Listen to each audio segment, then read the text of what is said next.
នេះជាម៉ូទ័រស្វានហើយយើងអាចកែច្នៃវាដោះថ្មវាយកមកធ្វើជាបើបាទបងប្អូននេះបាទ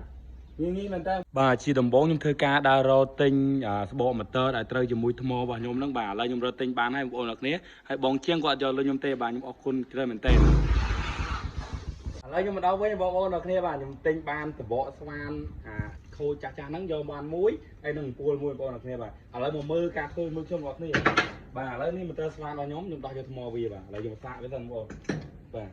សាកវានេះត្រូវតែម្ដងបងប្អូនគ្នាហើយធ្វើការច្នៃវាបងប្អូន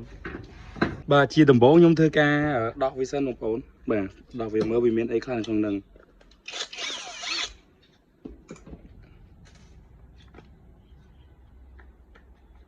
បាទវាដូចជាអត់មានអីទេបងប្អូនបាទនេះតែអ្វីដែលយើងសំខាន់យើងយកគឺយកនេះបងប្អូនបាទ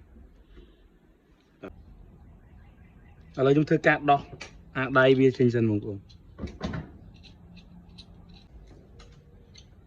បាទរួចរាល់ហើយ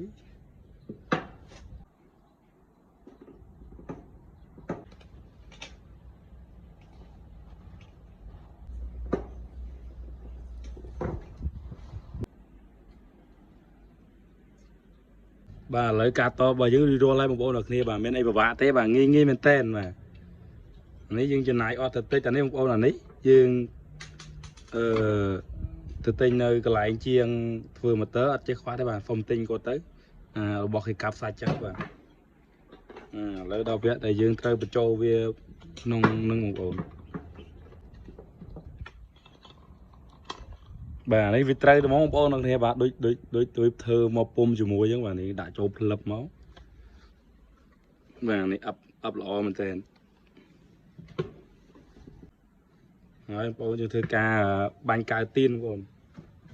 បាទនេះកៅទៀនខ្ញុំប្រើកៅទៀនខ្ញុំបាញ់ចូលវាឲ្យជាប់នៅនឹងមក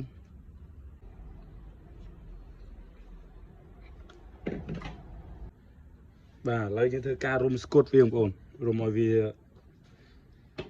មើលទៅឃើញស្អាតទៅចឹងបាទ